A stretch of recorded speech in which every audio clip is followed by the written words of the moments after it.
두 주마다 준비하는 스피치 로고와 함께하는 빅데이터 분석. 오늘도 주재선 대표님 나와주셨습니다. 대표님 안녕하세요. 안녕하세요. 네. 반갑습니다. 예, 지난주에 이어서 이번 주도 지금 이제 핫한 인물을 중심으로 해서 키워드 분석을 해보도록 하겠는데요. 오늘 지금 우리가 봐야 될 인물이 김동연, 김은혜 두 명의 후보입니다. 지금 경기도 선거가 굉장히 핫해요. 최근에 지금 여론조사 나온 게 TV조선이 K스탯 리서치에 의뢰해서 경기도민 804명 4월 29일, 5월 1일 조사한 거에 따르면 김동연 후보가 45.0, 김은혜 후보가 41.0 이렇게 나와서 4%포인트 앞서고 있고요. KBS가 4월 30일에서 5월 1일 조사한 거에 따르면 김동연 후보가 35.6, 김은혜 후보가 38.7, 중앙일보가 갤럽에 의뢰해서 4월 29일에서 30일까지 조사한 걸 보면은 김동연 후보가 42.6, 김은혜 후보가 42.7, 0.1%포인트 격차를 보이는 등 굉장히 지금 박빙 구도를 보이고 있어요. 대표님, 지금 여론조사는 이런 분위기인데 빅데이터 분석은 어떤가요? 얼마 전에 JTBC 여론조사도 있던데. 아, 네네. 예, 그게 이제 거기는 39.7, 37.2. 네, 0.6%포인트. 예, 네. 김동연 후보가 앞선 걸로 나오더라고요. 네. 전반적으로 일단 이제 그 빅데이터로 보면은 이제 그 언급량, 네. 소위 뭐 우리는 버즈량이라고 합니다만 버즈량 분석에서 보면 4월 26일 이전에는 이제 그 김은혜 후보가 좀 버즈량이 높아요. 근데 높은 이유는 뭐 어쨌든 이제 전반적으로 김은혜가 이렇게 좀 얘기가 많이 나왔죠. 네. 그 경선 과정도 좀 있었고 그렇습니다. 그러면서 뭔가 윤심 바람을 타서 그렇죠. 또. 예, 예, 예. 근데 그 이후에는 언급량 자체로는 박빙입니다. 아, 네. 그 이후 이제 뭐 그래프에서 보시면 아시겠지만 이제 언급량 자체는 박빙이고, 근데 이제 그 긍부정에서 보면은 이제 전체적으로 이제 한 달 동안의 기간으로 보니까 네. 긍정이 김동연 후보가 61%, 그다음에 김은혜 후보가 53%, 네. 부정은 37대 45. 그러니까 김은혜 후보가 부정이 좀 높죠. 네. 이게 약 한 달 동안의 데이터로는 좀 이제 그렇게 나오더라고요. 근데 이제 4월 초와 그리고 4월 중하반기 그리고 네. 5월 초가 상황이 조금씩 좀 달라져요. 네, 달라지는데 4월 초 같은 경우 보면은 김은혜 후보의 긍정률이 좀 높게 나옵니다. 네. 근데 4월 중하반기 이후에는 이제 김동연 후보가 압도적으로 좀 높게 나오는데 그게 다시 5월 초에 역전이 좀 됩니다. 아, 네. 지금 김동연 후보가 더 많이 나오는 것 같아요, 버즈량이. 버즈량은 김동연 후보가 앞서게 이제 나오는데 아까 네. 말씀드렸듯이 이제 그 4월 26일 이후의 상황을 보면은 이제 김동연 후보가 버즈량이 높은데 이게 이제 수렴되고 있다, 아, 붙어가고 네. 있다 아, 이렇게 네. 말씀드릴 수 있겠고요. 네. 지금 제가 방금 말씀드린 거는 이제 긍부정에서 5월 초로 보면은 이제 김은혜 후보가 좀 긍정이 앞서는 걸로 이렇게 나옵니다. 그래서 전반적으로 여론조사에서는 지금 박빙 혹은 이제 김은혜 후보가 좀 앞서는 것으로 이제 나오는 걸로 좀 나타나는데 네. 빅데이터에서도 보면은 언급량은 거의 비슷하게 나오고 그다음에 긍부정에서 보면은 김은혜 후보가 지금 현재로 보면 약간 네. 앞서는 걸로 이제 예. 긍정이 약간 앞서는 걸로 이제 이렇게 좀 조사가 되고 있습니다.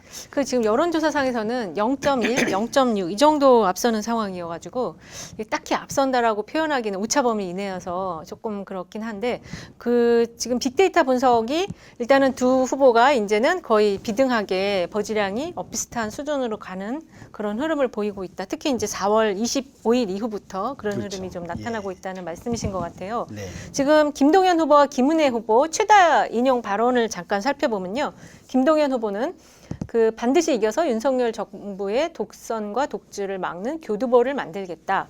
그리고 김은혜 후보는 민주당 어떤 후보가 나와도 이길 자신 있다. 이렇게 지금 최다 인용 발언이 나왔어요. 윤석열 후보의 독선과 독주, 김동연 후보가 김은혜 후보가 아닌 윤석열 후보를 향해서 지금 그 손가락을 가리키는 것 같은데 요거 지금 선거 전략과 연관이 있는 건가요? 굉장히 크게 관련이 있죠. 아, 네. 김동연 후보는 사실은 이제 김은혜하고의 싸움이 아니고 네. 윤석열하고의 싸움입니다. 예, 네. 특히 경기도 부분에서 보면은 어쨌든 이제 김은혜 후보 자체도 윤심을 등에 업고 나오지 않았습니까? 그렇죠. 그리고 뭐 굉장히 이제 강력한 대선 후보와도 이제 경선 과정에서 이제 이기는 그런 파란을 이제 일으켰는데 이제 그런 측면에서 보면은 이제 김동연 후보의 전략은 사실 김은혜 후보와의 싸움이라기보다는 윤석열 후보와의 싸움인 거고 네. 이제 그렇게 보면은 어쨌든 윤석열 정부의 문제점 네. 이제 그런 부분들을 이제 어떻게 하면 잘 어필을 하느냐 국민들에게 이제 그게 어쨌든 이번 선거 특히 경기도지사 선거에서는 이제 선거 전략의 좀 포인트가 아닐까 이렇게 생각이 좀 들고요. 네. 실제로 지금 보면은 뭐 이게 이제 예전에 그 노무현 대통령 같은 경우는 고생을 엄청나게 많이 했습니다만은 이제 윤석열 당선자 같은 경우는 지금 대놓고 김은혜 후보를 지지하지 않습니까? 너무 심해요. 네, 뭐 이게 이제 같이 다니고 막 이러시던데요. 뭐 일정 자체도 김은혜를 위한 일정들을 이제 잡고 있는 것처럼 이제 보여지는데 그런 측면에서 보면은 이제 김동연 후보의 싸움의 대상은 사실은 이제 윤석열 후보인 거죠. 네. 사실 이게 이제 팩트 체크를 한번 해볼 필요가 있는데 원래 경기도를 원희룡 지금 그 국토부 장관 내정자 보고 나가라고 했는데 안 나가서 대타로 지금 김은혜 의원이 나왔다 이런 얘기가 있다 보니까 아무래도 이제 이것저것 많이 챙겨주려는 게 지금 보이는데 이거 자칫 잘못하면은 선거 중립 위반이 되지 않나 이런 걱정이 아니고 그런 지적이 있더라고요. 뭐 실제로 위반이죠. 근데 네. 이제 그 위반을 판결할 수 있느냐는 이제 좀 다른 문제인 것 같고 이제 판결이 쉽지 않다 이제 이렇게 뭐 자신하는 거 아닌가 이렇게 생각이 좀 들고요. 네. 그래서 뭐 김동연 후보 같은 경우는 이제 최다 발언으로 이제 방금 소개시켜 주신 이제 윤석열 정부의 독선과 독주를 이제 막는 교두보로 만들겠다 이제 이렇게 얘기하는데 뭐 두 번째 발언도 비슷합니다. 그래서 네. 김은혜에 대해서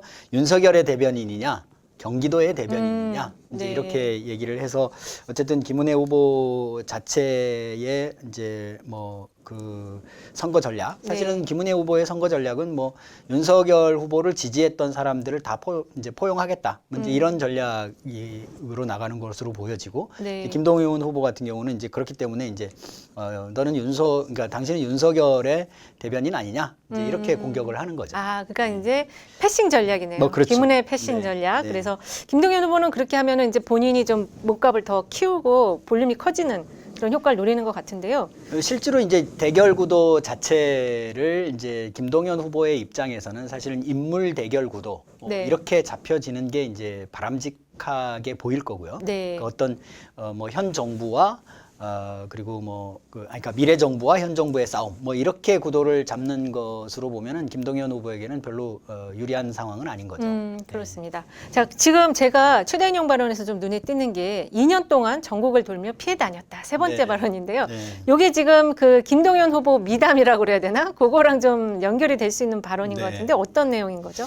뭐 이게 이제 그 경제부총리를 그만두고서 총리 추천자하고도 사실 이제 굉장히 비교되는 이제 부분이기도 한데 네. 이제 그 경제부총리를 그만두고 나서 뭐 여러 군데서 부르지 않았겠습니까? 그렇죠. 정관예우. 수많은 정관예우, 네. 수많은 기업들에서도 부르고 특히 뭐 김앤장은 뭐 가만두지 않았을 텐데 이제 사실 김동연 후보 같은 경우는 어디 안 갔죠. 예. 근데 이제 요 발언은 뭐 그런 거죠. 그렇게 부른 사람들을 피해 다닌 것이다. 네. 그래서 전화기 꺼놓고 어디에 칩거했다. 이제 이렇게 얘기를 하면서 이제 이 소개를 한 건데 이제 뭐 이 발언을 통해서는 뭐 여러 가지 이제 뭐 내포되는 부분이 있죠.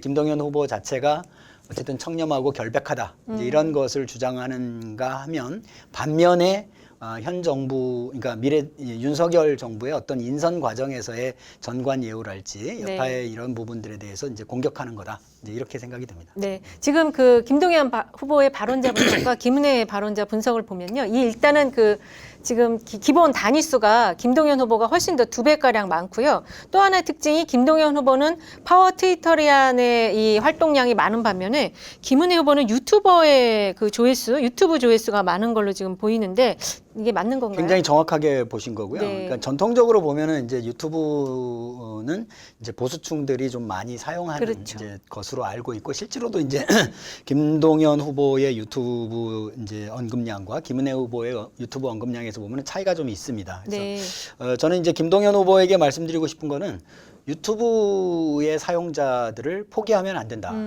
그래서 유튜브 사용자들을 위한 어떤 뭐 영상 전략이라든지 이런 부분들에 대해서 좀 굉장히 잘 짜야 되지 않나 이제 이렇게 좀 말씀드리고 싶고 네. 이제 전통적으로 보면 이제 트위터에서 언급량은 이제 약간 진보 성향의 이제 인물들에게 좀 더 좀 후한 이제 그런 부분이 좀 있습니다. 마찬가지로 여기서도 이제 김동연 후보가 김은혜 후보에 비해서 이제 트위터에서의 언급량은 좀 더 높게 나오는 거죠. 네. 그래서 이제 김은혜 후보 같은 경우는 이제 사실 소셜 언급에 대해서도 좀 신경을 써야 되는 부분이 아닌가 이렇게 생각이 들고 김동연 후보 같은 경우는 특히 유튜브에서의 사용자들을 좀 대한민국에서는 유튜브 사용자들을 무시할 수 없거든요. 그렇죠. 그래서 이제 어쨌든 이 유튜브 사용자들을 위한 전략들을 잘 세우는 것이 이번 선거 전략에서 굉장히 중요한 포인트다 이렇게 생각이 듭니다. 예, 지금 그래프가 엇비슷해 보이는데 이 지금 단위수가 다릅니다. 김동연 후보는 40만 제일 높은 꼭대기가 그 정도고요. 김은혜 후보는 22만으로 지금 조회수가 나오고 있는 것 같아요. 그래서 네. 요거를 잘 보셔야 되고 네. 그다음에 이제 발언자 분석을 한번 들어가 보겠습니다. 그 지금 김동연 발언자 분석과 관련해서 이제 채널별 키워드, 연관 키워드 이런 것들 좀 살펴보는데요. 역시 이제 김동연 후보는 김은혜 후보가 지금 3위로 올라와 있고 특별히 지금 뛰는 인물이 이재명 그 지금 현재 민주당 고문이 10위에 지금 올라가 있어요. 김은혜 후보 같은 경우는 그 경기지사가 한 3위에 올라가 있고 유승민 또 그 상대 후보 여기가 지금 7위에 올라가 있습니다. 아직 유승민 후보와 그 유승민 후보에 대한 어떤 이야기들이 김은혜 후보와 연관어로 지금 같이 이야기가 되고 있는 것 같아서 조금의 아쉬움 같은 게 있는 거로 봐야 되는 그렇죠. 건가요? 예. 이제 김은혜 후보의 이제 연관 키워드와 네. 이제 김동연 후보의 연관 키워드를 보면 이제 사실 좀 정상적인 키워드, 그러니까 우리가 예상 가능한 키워드들이 이제 대부분입니다. 이제 뭐 네. 경기지사, 국민의힘, 뭐 후보, 뭐 이제 이런 부분들에서는 이제 굉장히 이제 그 예상 가능한 이제 부분들이 있는데 저는 이제 김동연 후보의 이제 이제 연관 키워드로 보면은 이제 뭐 조금 이제 좀 주목할 부분들이 이제 신도시, 이제 이런 신도시. 부분들이 좀 네. 있고 그리고 공약과 정책 이제 이런 키워드들이 이제 김은혜 후보에 비해서 좀 높게 나온다. 이제 이런 부분들을 보면은 어쨌든 김동연 후보는 이제 정치를 오래 하지는 않지는 않았습니까? 이제 네. 그 어쨌든 행정가로서 있었고, 근데 이번 이제 대선에서 이제 어쨌든 좀 처음 정치에 입문한 이제 부분으로 나오는데, 이제 이 사람의 어떤 정책과 공약에 대해서 사람들이 굉장히 좀 궁금해하는 요소들이 있고, 그 중에 네. 하나가 이제 또 신도시 이 부분에 대해서 이제 관심을 갖는 거 아닌가 이렇게 생각이 좀 들고요. 그다음에 또 하나는 이제 이게 이제 민주당 지지자들의 특성인데, 네. 국민의힘 지지자들에 비해서 따지는 게 많아요. 예. 네, 따지는 게 많습니다. 무조건이 그렇죠. 아니에요. 네, 그러니까 맞아요. 이 사람이 정말 좋은 사람이냐? 그리고 이제 민주당의 후보로 되지 않았습니까? 그럼 네. 민주당의 후보면 이 사람은 무슨 정책을 가지고 있지? 어떤 공약을 가지고 있나? 일단 공부부터 합니다. 근데 보면은 이제 보수 지지층의 지지자들은 공부를 열심히 안 해요. 네. 그런 말, 대표님 그런 말 잘못했다고 혼나요? 그래요? 아니, 이제 저는 이제 이게 나쁘다, 좋다 이런 거를 떠나서 굉장히 다른 어떤 감성들을 좀 가지고 있다 이렇게 생각이 좀 드는 네. 거죠. 그래서 네. 요번에 이제 우리가 그 윤석열 당선인과 이재명 이제 이재명 고문의 이제 그 전쟁에서도 좀 느낀 건데, 국민의힘 지지층에서 후보를 이렇게 지지하는 방식과 방향 이런 부분들이 굉장히 감성적입니다. 그러니까 다시 말해서 이걸 A는 어떻고 B는 어떻고 이렇게 막 따져가지고 그 이유를 찾아내기보다는 굉장히 감성적 접근 이런 부분들이 좀 많고 이쪽 이제 이재명 후보 지지층들은 굉장히 이성적이에요. 논리적이고 네. 따집니다. 예. 그래서 이 사람의 어떤 뭐가 잘났고 뭐가 못났는지 이런 부분들을 좀 따지는 부분들이 좀 있어요. 그래서 이제 저는 뭐 그게 나쁘다 좋다 이런 차원을 떠나서 좀 특성이 있다. 이렇게 좀 생각이 듭니다. 이제 그런 측면에서 이제 김은혜 후보의 키워드와 김동연 후보의 키워드가 약간 다른 각도로 나오는 부분이 있다. 이제 이렇게 생각이 좀 드는 거죠. 네, 지금 신도시와 관련해서는 그 신도시 일기 신도시 특례법 관련해서 지금 두 후보가 좀 붙어 있고요. 네. 사실은 지금 이 일기 신도시 안에 분당이 들어 있잖아요. 그래서 김은혜 후보가 이제 그 아마 1호 법안으로 발의를 한 상황인데 이게 지금 인수위가 오락가락 갈팡질팡하고 있어서 김은혜 후보가 지금 세게 치고 나가지 못하는 그런 상황인 것 같아요. 향후에 이제 이 신도시 특례법에 대해서 김동연 후보가 어떤 공세 전략을 펼지도 좀 살펴봐야 될 것 같고요. 네, 맞습니다. 지금 재밌는 게 이 유승민 후보와 관련해서 김은혜 후보가 아까 유튜브 쪽에서 좀 버즈량이 높았는데 지금 유튜브 쪽에서는 유승민 후보와 연관 키워드가 1위가 나왔어요. 네. 보수층이 좀 이제 스펙트럼이 좀 여러 개가 있는데 이 유승민 후보에 대한 아쉬움이 아직 되게 많은가 봐요. 특히 이제 국민의힘 지지층 중에서 네. 그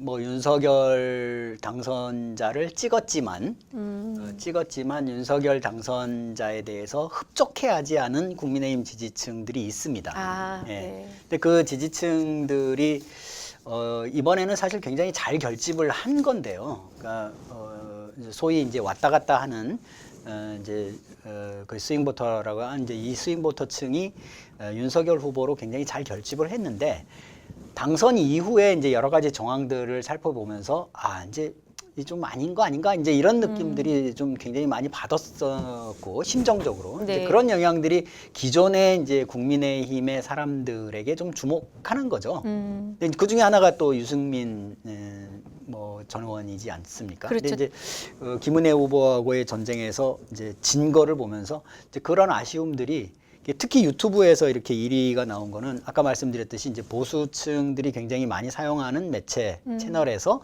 이제 1위를 했다.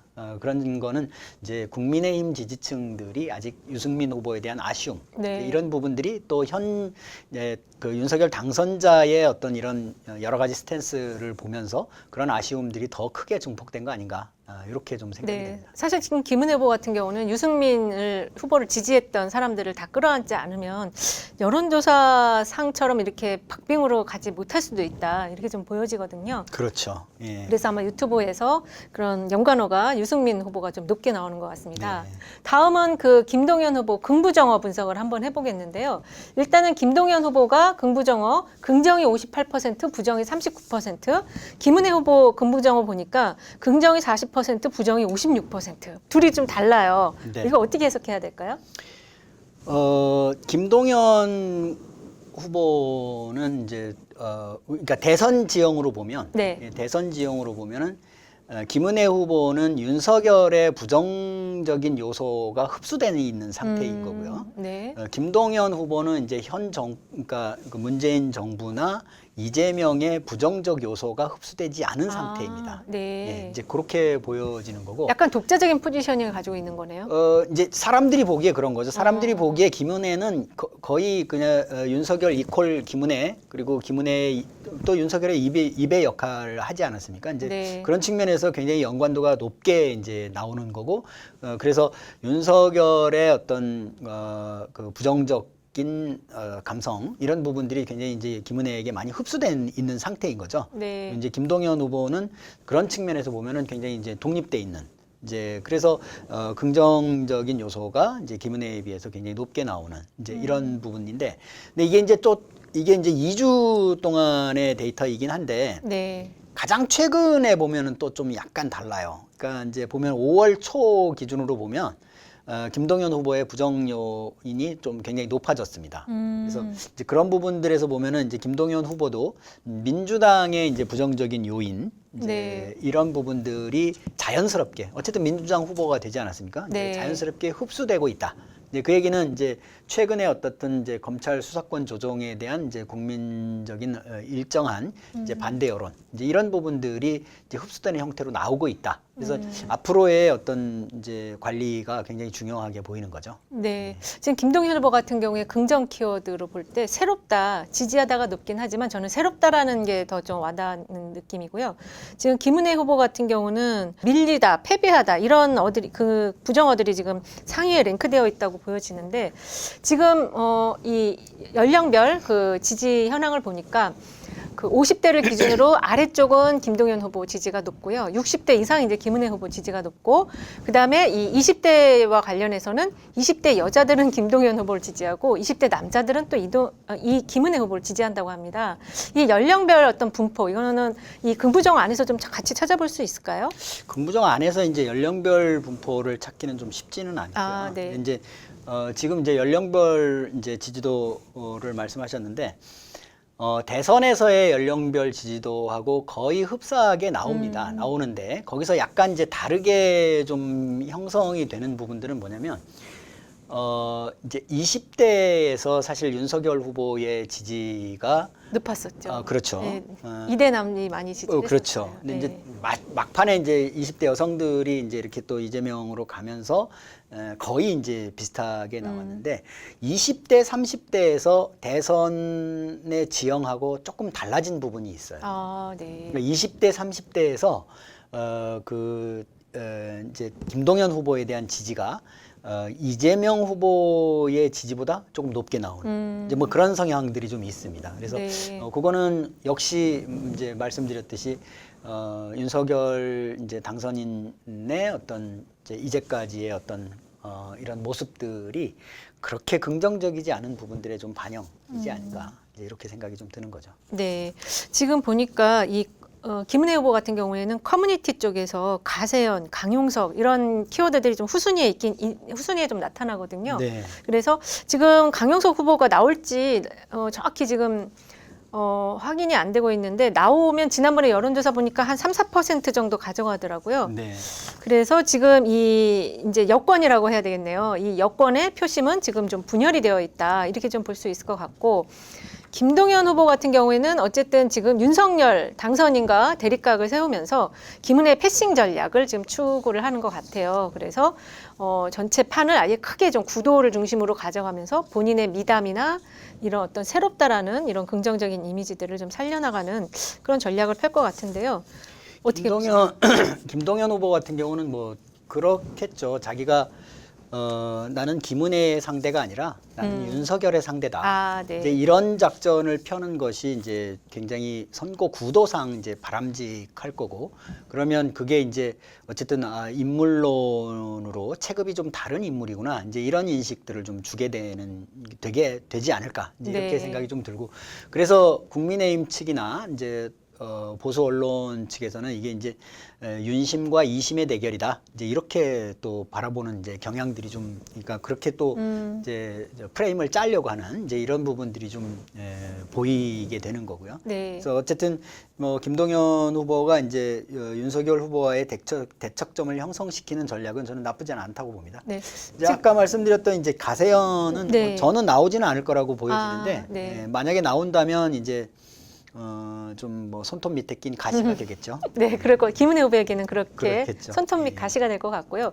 지금 김은혜 후보 아까 그 최다인용 발언 보면은 이제 대장동 게이트, 백현동 옹벽 아파트 등등 해서 이재명 고문을 겨냥한 본인이 이제 대장동 저격수라고도 할 정도로 이제 이재명 후보를 공격하면서 이제 이 경기도지사 선거에 임하는 모습인데, 그렇죠. 사실 지금 문제가 이재명 후보와 김동연 후보가 이렇게 연관이 잘 안 되고 있다라는 점인 것 같아요. 김은혜 후보도 전략도 이제 분명한 거죠. 네. 이재명 후보를 걸고 넘어져서 김동연 후보가 윤석열과의 대척점을 형성시키듯이 네. 김은혜 후보는 이재명과의 대척점을 형성시키고 싶은 그렇죠. 이제 그런 소망이 있겠죠. 근데 네.